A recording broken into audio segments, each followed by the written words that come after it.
Bueno, a ver, lo que está planeado hablar para esta clase, un poquito interconectando algunos conceptos, es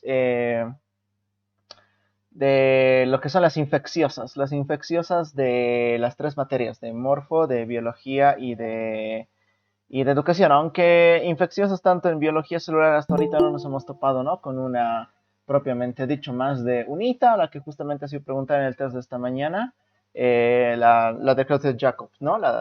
El prión, pero bueno, eso es una proteína, ¿no? Mara, no es que sea un microorganismo, ¿no? Pero bueno, se considera infeccioso porque obviamente al contagiar de un lado a otro, una persona o un animal contagiado puede contagiar el prión, pues eso ya lo hace, ¿no? Propiamente. Entonces, si nos da tiempo, vamos a ir a ver ese último. Pero ahorita en lo que hemos recorrido biología, no hemos encontrado una enfermedad infecciosa, ¿no? Correspondiente así. Pero sí tenemos bastantes asociaciones entre morfo y educación para la salud, y que es por lo mínimo que yo tengo para ustedes para recordarles rápidamente. Y que bueno, al estar siendo grabada esta clase, en el momento en que usemos el señor Google para buscar imágenes, porque sí, obviamente aquí que buscaría imágenes, yo lo voy a, en esta parte va a ser el beneficio de los que se conectaron esta noche, ¿no? Ellos sí lo van a poder ver, pero los que lo estén viendo en diferido no lo van a poder ver. Lo voy a poner la pantalla negro por el hecho del copy, ¿no? Para no hacer saltar imágenes que no deberían ponerse en sí. ¿Vale? Entonces, vámonos a la primera enfermedad causada por un microorganismo. Y eso es una cosa. A mí me dicen Staphylococcus aureus y yo tengo que decir osteomielitis, ¿no? En un inicio. Eso es hablarlo en la última parte, en el tejido óseo. Pero además, tienes que acordarte de otra cosa. El Staphylococcus aureus es agente de varias enfermedades. Incluso podríamos hacer un salto hacia cardio. Obviamente ahorita enlazar con cardio tal vez nos va a llevar un poquito más de problemas, pero lo vamos a hacer en otra segunda transmisión. Hay varios bichos, obviamente no todos los bichos vamos a poder revisar hoy día. Así que tal vez mañana sí, tal vez pasado, dependiendo a cómo sean las cosas de aquí en adelante, ¿no? Con el nuevo grupo. Am, pero, si tú te acuerdas, Staphylococcus aureus, los que han visto enfermedades diarreicas agudas, también está entre los agentes de las intoxicaciones alimentarias o incluso en aparato digestivo, es causante de la diarrea del viajero, ¿no? Las intoxicaciones alimentarias. Entonces, bueno, cualquiera de ellas podrían ser preguntados. Y justamente eso es lo que tengo acá, para acá. Así que vamos a poner un ratito a revisar estos puntos. Osteomielitis. ¿Qué es la osteomielitis? No la vayas a confundir con las otras osteo que están acá. Osteopenia, osteosarcoma, ¿no? Osteomielitis es la infección de un hueso caracterizada por cuadro típico de alguna enfermedad infecciosa. Vale. Ahora, ¿cuál es el problema? Una bacteria, generalmente el Staphylococcus aureus en sí, que puede llegar por diferentes vías, que tú también obviamente lo estás leyendo dentro de este punto, ¿no? Heridas penetrantes, a través de fracturas abiertas, lesiones o otros focos externos como quemaduras, u básicamente una diseminación de cualquier otra enfermedad a complicar en sí, ¿no? Es una de las causas también muy frecuentes que se da o que se observa prácticamente en pediatría. Ahora, ¿qué vamos a hacer? Vamos a un ratito tapar esto y nos vamos a ir a donde? Al querido Google. Y obviamente aquí ya se los puse las imágenes del estafilococo para que ustedes lo vayan viendo, ¿no? Esa señora bacteria coco gran positiva, que lo que hace es estar organizada en una forma dicha en sí, ¿no? Como un racimo de uvas que le decía también el antiguo libro de biología celular. Y si tú buscas las imágenes de la osteomielitis, pues te van a salir algunas adversidades, ¿no? En sí. Mira que la mayoría de las fotitos van a ser tal vez hasta pediátricas, porque a veces es muy común en ellos, así por un descuido principalmente de los padres. Pero obviamente, pues la osteomielitis no creo que se venga a producir de la noche a la mañana. Obviamente es el hecho de dejar una enfermedad no curada, con una lesión no curada, no ir a consulta por atención médica y prácticamente dejar correr esta lesión que carcome internamente a las estructuras, ¿no? Del hueso en sí. Mira, incluso dice que esta es una osteomielitis crónica. Claro, fíjate a la radiografía, prácticamente esa lesión excavada a nivel del hueso tibial, ¿no? Pucha. A ver, aquí me queda, ¿dónde está esto? Ah, se me ha cerrado. Ah, espérame un momentito, vamos a activar esto. Y esto me interesa, esto no, esto sí, listo. Muy bien, esto, su querido lapicito. Esta zona, ¿no? En las placas de control, claro, externamente prácticamente está hecho bolsa, ¿no? Toda esa región propiamente dicho. Entonces, ya, tratamiento va a ser prácticamente qué cosa. La señora o los señores antibióticos, ¿no? Por vía intravenosa y obviamente pues el paciente va a estar largo tiempo más allá de unas semanas de internación dentro en sí. Vale. Otra infecciosa dentro del bloque de los huesos, hay que hacer un salto muy importante. ¿Hasta dónde? Hasta el tema de articulaciones. A una pregunta que se hizo justo esta última convocatoria, ¿verdad? Ya se estarán dando cuenta a quién tenemos que llegar. Tenemos que llegar hasta una enfermedad que es transportada por unas garrapatitas y una picadura típica en la escarapela que dicen los otros libros respectivos, ¿verdad? Es decir, a revisar esta. La pregunta de examen de esta última convocatoria, ¿verdad? Y ahora vuelvo a activar esto y estoy acá. Dentro de articulaciones, en la parte final, con la enfermedad de Lyme. Nombre de la bacteria. Bueno, osteomelitis, tú dices Staphylococcus aureus. Enfermedad de Lyme y tú dices Borrelia burgdorferi, ¿no? La Borrelia. Ahora, esta produce la enfermedad de Lyme. Hechos sobre los antecedentes, ni siquiera se acuerda, dice 1975, porque en Connecticut se la encontró en la ciudad de Lyme. Vale, esto sí, las bacterias se transmiten a los seres humanos principalmente por las garrapatas del venado, Elixoides damini. Estas garrapatas son tan pequeñas que sus picaduras pasan desapercibidas. Ahora, a las pocas semanas de la picadura puede aparecer un sarpullido en el sitio, y ese es el punto, ¿no? Si bien el sarpullido se parece a un ojo de buey, hay muchas variantes y algunas personas ni siquiera lo tienen. Otros síntomas incluyen rigidez de las articulaciones, fiebre y escalofrío, cefalea, rigidez cervical, náuseas y lumbalgia. Bueno, es una infecciosa. Dime algo más importante. Esto, en los estadios avanzados de la enfermedad, la artritis es la complicación principal y generalmente afecta las articulaciones más grandes como la rodilla, el tobillo, la cadera, el codo o la muñeca, es decir, articulaciones de las extremidades. Obviamente, al ser una enfermedad causada por una bacteria, los antibióticos van a ser de primera línea para el uso de esta enfermedad. Ya está, nada más. Entonces hay que ir a buscar justamente a este problema respectivo. Y otra vez le vamos a dar una pequeña censura acá a la que es el proceso de la grabación y vamos a buscar esta. A la querida enfermedad de Lyme. De Lima. Uy, ahí está nuestro señor Ixoides, nuestra querida garrapata del señor venado, ¿no? Y al tiro ya se están fijando qué cosa. La lesión que según su libro le dice en ojo de buey, pero más la literatura española, pues de la que yo tengo escuela, pues nos dice una lesión en forma de escarapela, ¿no? Con una lesión central muy fácilmente distinguible y obviamente acompañada de una zona totalmente clara y otra vez otra zona eritematosa por externo, como si fuera un tiro al blanco, ¿no? Un dardo también, algunos profes, mis profes de infecto de allá también me decían, ¿no? Como si fuera un tiro al blanco. Y el paciente obviamente se sorprende porque no todo el mundo no tiene un tiro al blanco ahí en su piel. Entonces, claro, ese es el producto de quién? De la picadura de esa señora garrapatita, ¿no? Garrapatita de los ixoides. Vale, recuerda que las principales complicaciones en estos pacientes a un trato crónico, es decir, dejando las lesiones sin tratamiento, hay que hablar de qué? De artritis propiamente dicho en sí. Y además artritis que afecta principalmente ¿a dónde? A articulaciones que pertenecen a las extremidades respectivas. Fíjense esas lesiones que pueden ser a veces tan grandotas que mira, hasta está en el tronco del paciente, ¿no? En sí, pero bueno, hay que ir a ver otras cositas más adelante. Bueno, entonces vamos con otra cosita. Recuerde y trata de sostenerlo, ¿no? Osteomelitis, Staphylococcus aureus. Enfermedad de Lyme, Borrelia burgdorferi. Ya, y a la señora Borrelia más no la hemos buscado, ¿no? Entonces eso más habría que buscar un ratito. Vamos a volver a censurar y vamos a volver a buscar acá. Aquí está la señora Borrelia, ¿no? Una señora espirroque.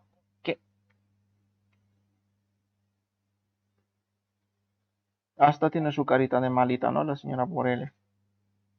Pero bueno, a tener en cuenta entonces esta que podría ser prima de quién. Oigan, ¿cómo? Hay una gente que también tiene forma de espiral causante de una ITS, cuyo tratamiento es la penicilina. De entrada, no importa si es en su forma primaria, secundaria o terciaria, que hemos visto nada más hace poco. ¿De qué gente estoy hablando?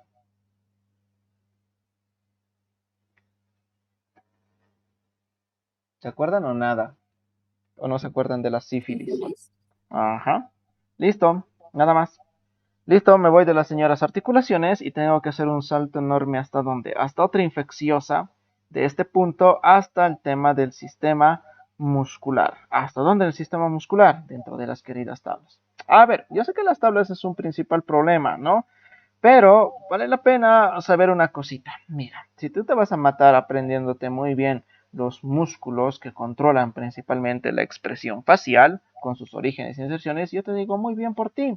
Pero si no, y tal vez te dediques solo a estudiar la parte patológica, que a veces eso es lo que más puedes retener antes del examen, porque a veces con el miedo del examen hasta todo se te borra, todo tu memoria se te borra. Entonces, una cosa, mira, tú que hayas visto encéfalo y pares craneales o lo estás viendo, ya lo has repasado y sabes que el nervio facial es un nervio importante porque prácticamente controla la musculatura de la cara y otras estructuras también, es el que llega a afectarse principalmente en esta parálisis que me tengo que acordar en sí.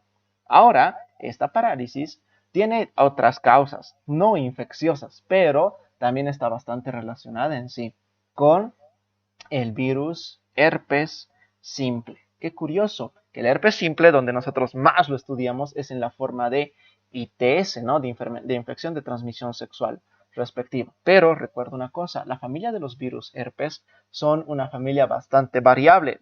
Herpes simple tipo 1, tipo 2, tipo 6, tipo 7, el Epstein-Barr, el virus de la varicela. O sea, son una familia extensa que van causando diferentes patologías en una persona. Los herpes simples pueden causar lo que es una parálisis facial, incluso hasta sus primos, los que son los herpes zóster.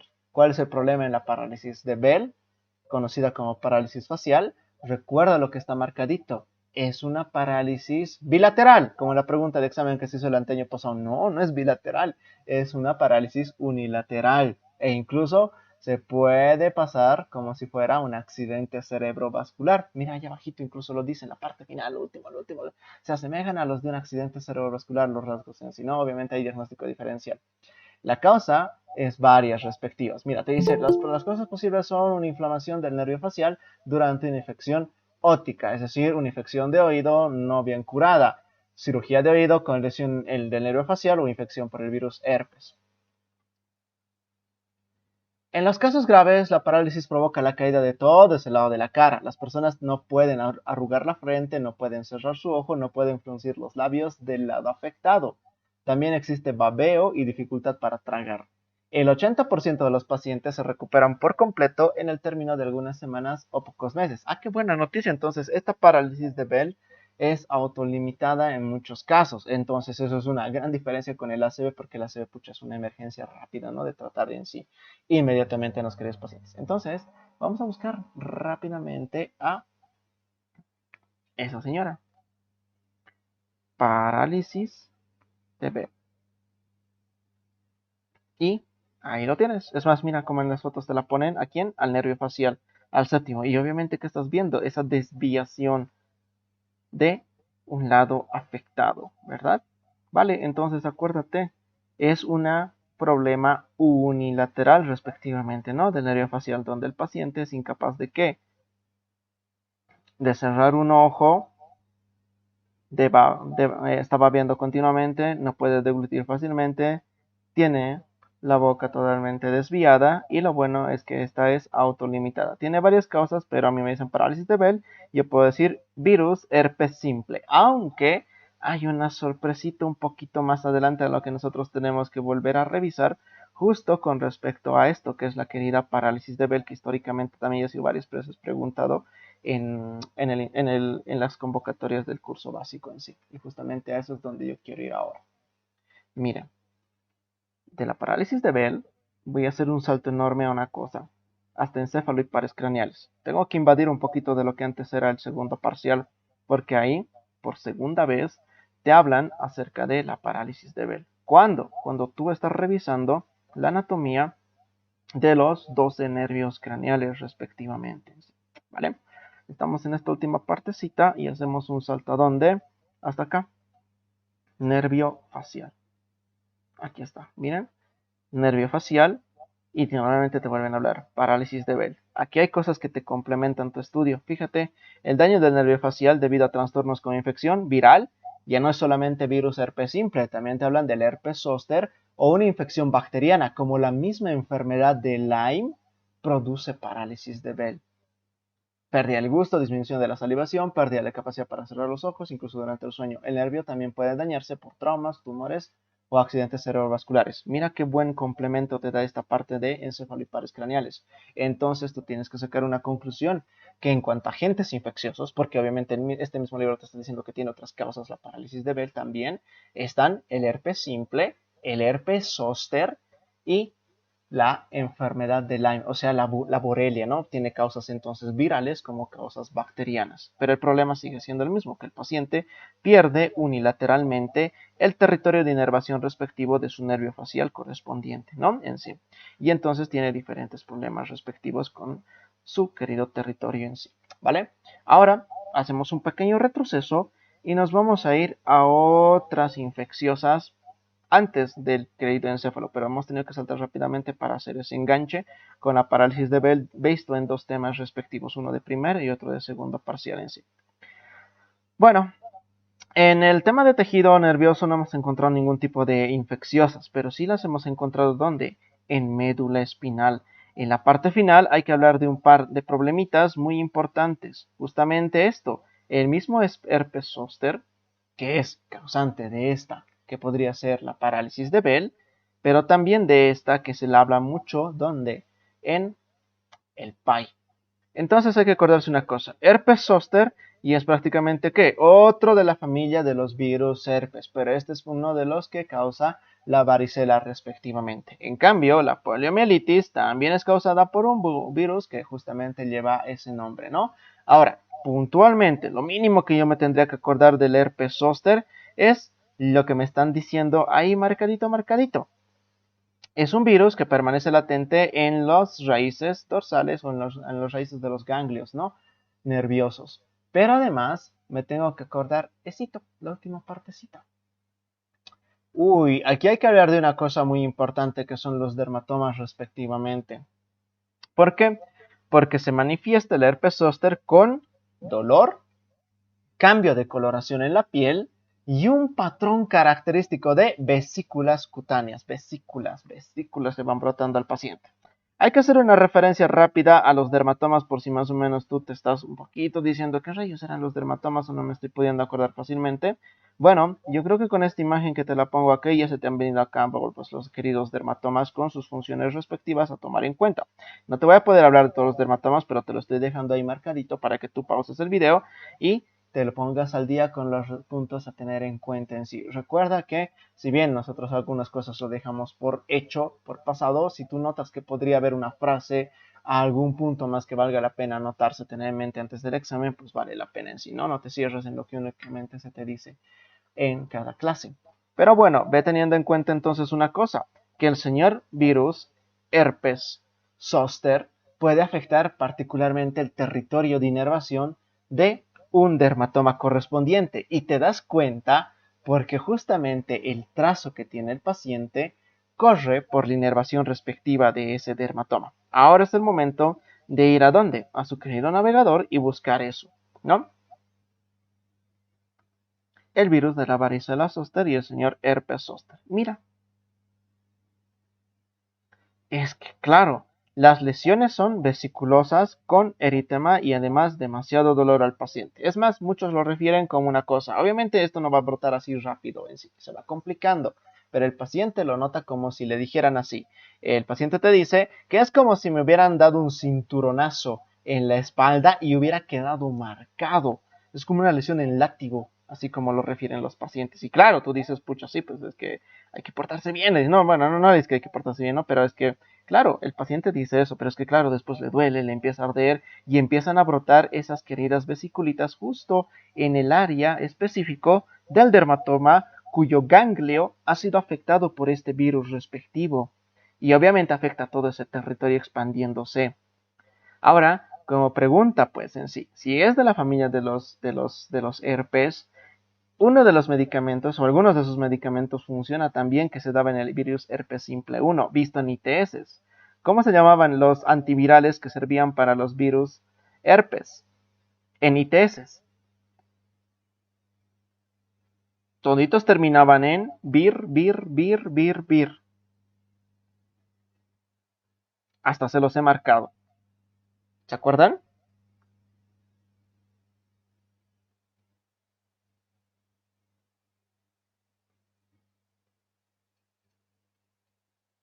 Del aciclovir,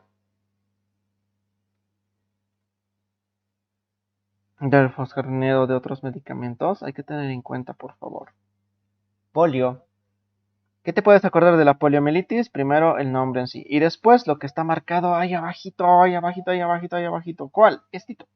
Por lo mínimo haz un esfuerzo en acordarte esto, que es el por qué te tienes que aprender el esquema de vacunación de la vacuna antipolio en sí.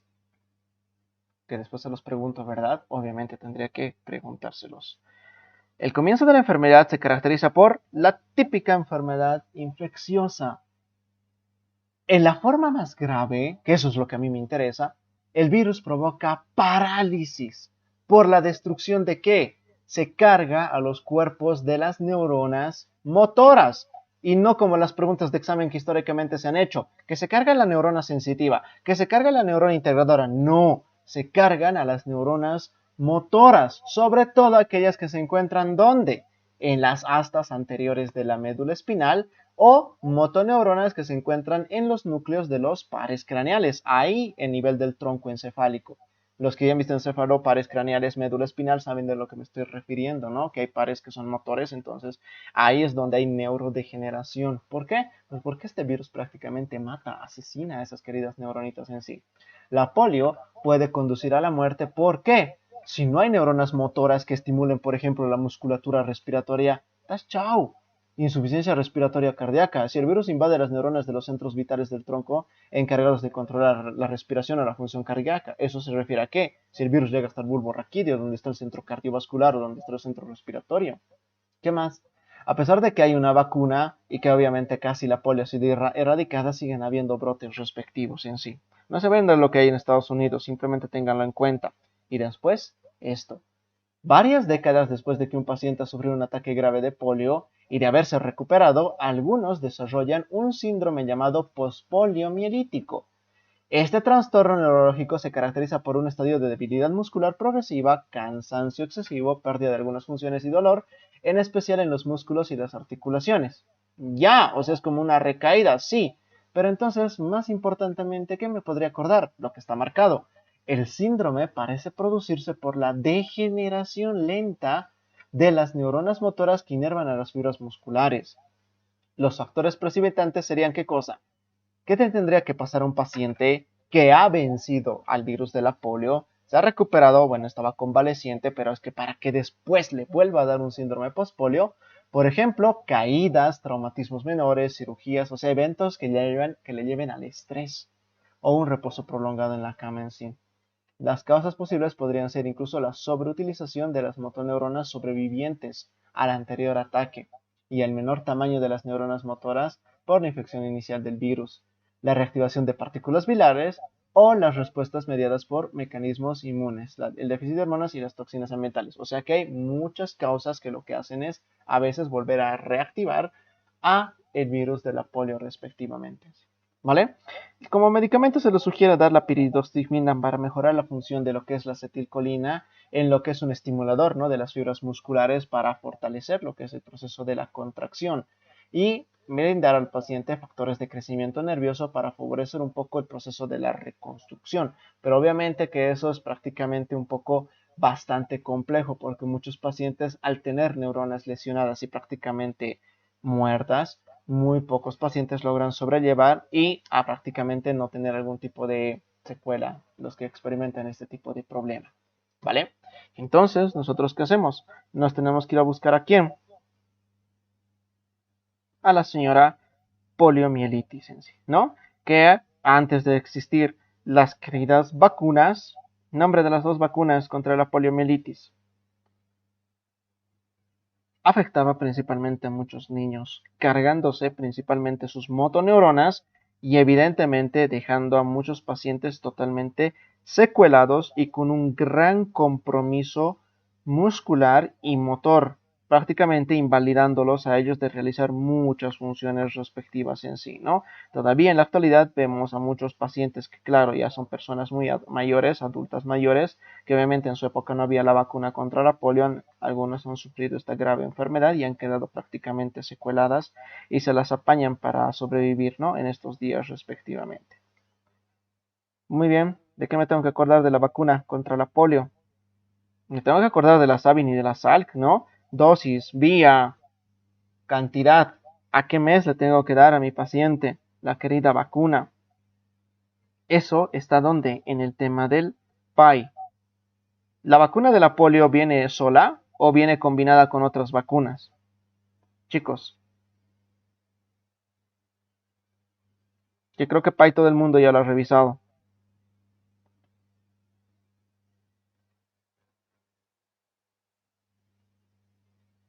Cri cri.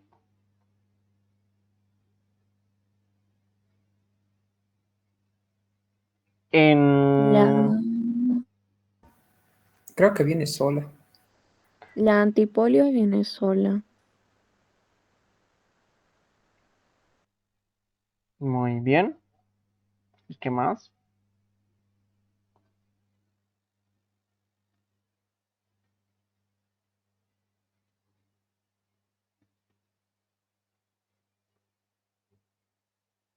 Hay que ir a ver el esquema del PAI.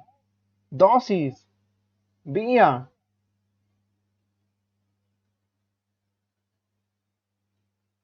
¿Por qué luego tenemos que revisar esta?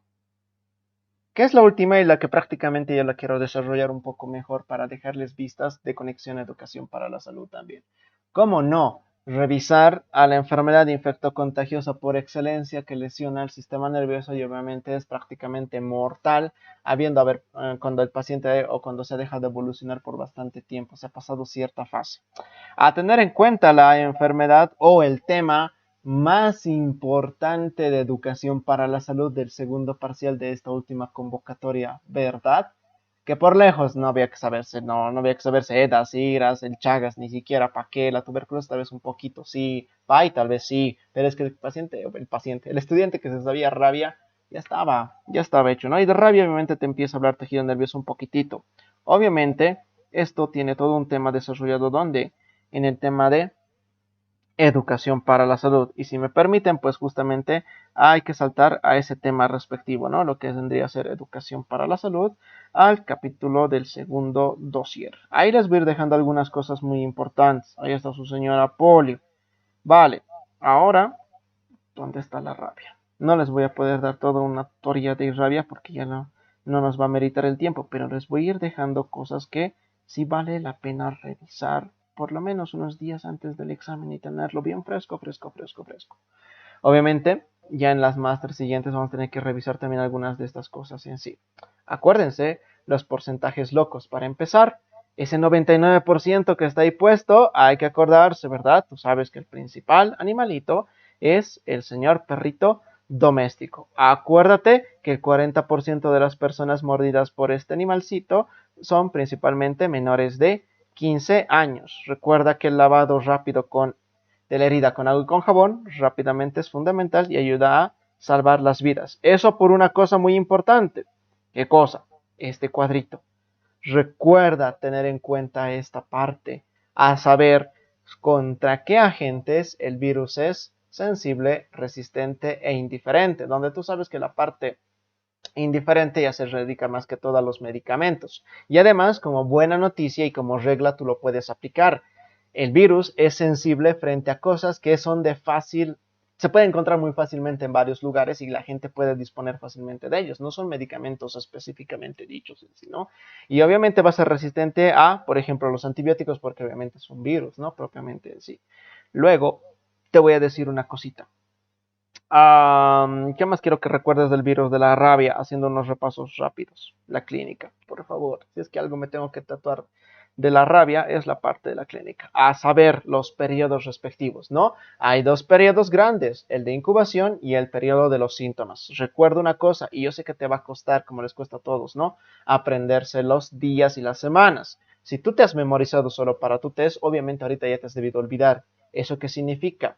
que tienes que tratar de ver la manera de enlazar con algún tipo para acordarte de las semanas o de los días respectivos. Y si no, recuerda, los números, los valores normales, las fechas, son cosas que una persona tiene que aprenderlas casi el último día antes del examen, porque obviamente para eso le da la memoria para sostener. Obviamente el último día antes del examen no vas a estar leyendo todo un tema por completo porque ya no da, no vas a sostener ya más temas y de los otros te vas a olvidar, tienes que ir picando de un lado al otro, saltando de un lado al otro, saltando, viendo datos nomás ya, tienes que dedicarte a ver datos, este dato me estoy olvidando, vaya, me acuerdo y momentos antes, ¿no? También 3 a 8 semanas y que se puede extender respectivamente. Periodo de los síntomas, recuerda, son 3 fases, la prodrómica, la de excitación y la fase paralítica. Recuerda los días, prodrómica 3 a 6 días, donde prácticamente los síntomas son inespecíficos. Fase de excitación, los síntomas son neurológico y ahí se encuentran ¿quiénes? Las queridas fobias, 3 a 5 días, el otro era 3 a 6 días. Y por último, fase paralítica, 1 a 2 días, coma, muerte, ¿no? El perrito y el paciente fallecen respectivamente. Esto es prácticamente la clínica de quién, del paciente. Ten cuidado porque en la parte final está la del animal. Pero yo te digo una cosa, por lo mínimo aprendete lo del paciente porque obviamente es tu práctica diaria, ¿no? A tener en cuenta. ¿Qué más? Te podría hablar acerca del virus de la rabia. Ah, pues sí.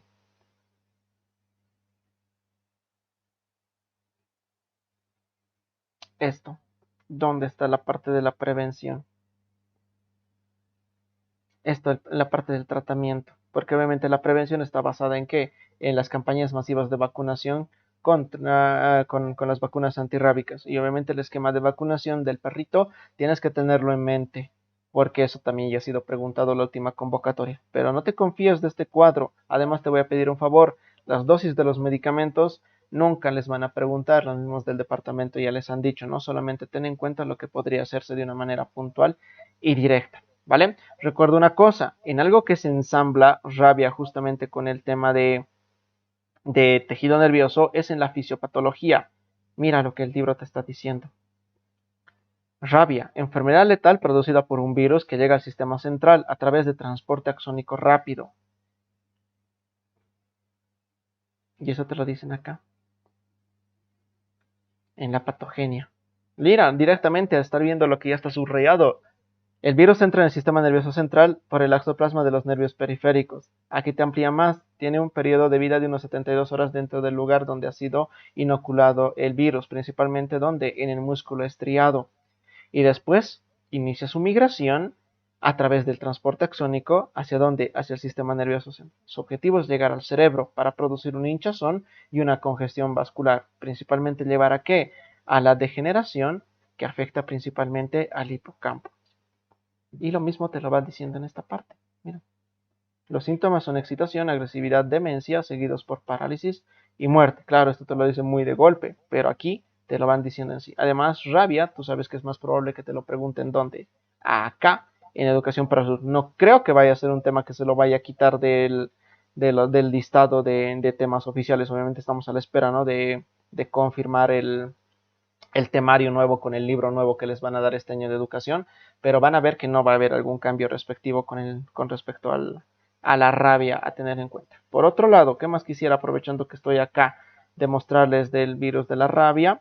Así, esto por favor. Ten cuidado con los ciclos de transmisión. Cuidado que te hagan dudar, sobre todo entre el ciclo de transmisión silvestre y el ciclo de transmisión rural, sobre todo con los animalitos que los provocan respectivamente, ¿vale? Que el urbano obviamente es el que más es el más frecuente y el que todos lo conocemos y es obviamente el primero que nosotros queremos evitarlo respectivamente. Cuidado que vayas a caer con la descripción básica del virus de la rabia, porque este es un virus de características ARN que se tiene o que tiene específicamente una forma de bala, como dice aquí abajito, ¿no?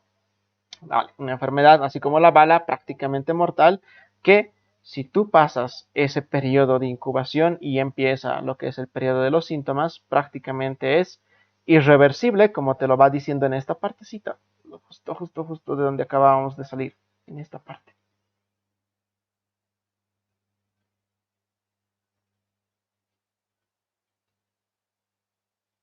Mm -hmm, mm -hmm.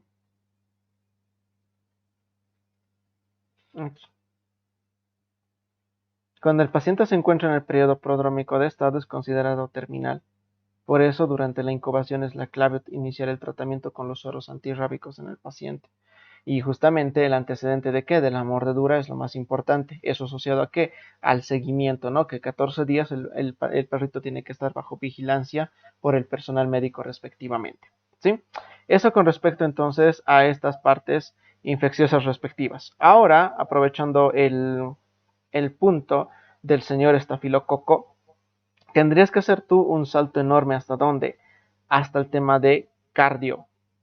Y en cardio vas a encontrar al señor estafilococo en qué enfermedad. En una bastante frecuente en muchos pacientes y que en algunas de ellas pues es también una causa de llevar al paciente a recambio valvular. Esa querida enfermedad se conoce con el nombre de endocarditis. Y esa está acá.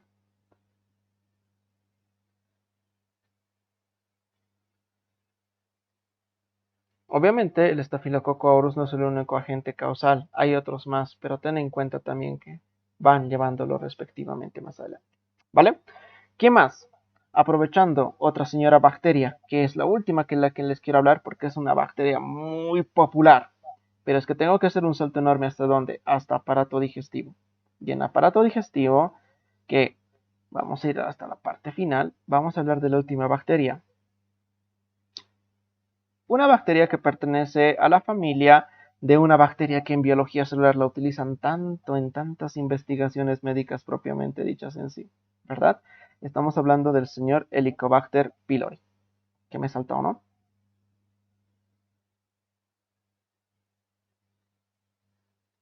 Acá, en la úlcera péptica. Una úlcera es una lesión con forma de cráter y que es causada por tres cositas.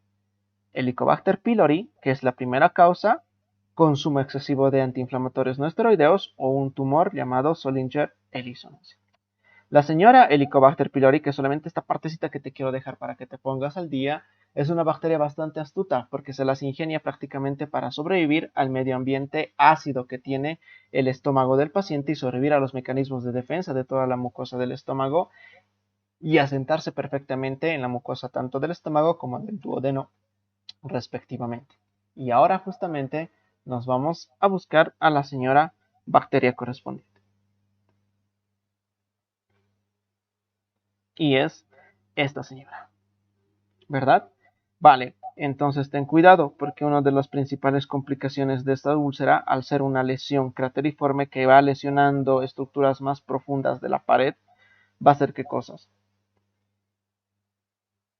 El sangrado. Y ese es justamente el principal motivo de consulta que va a llegar al paciente hacia la emergencia de gastro, ¿no?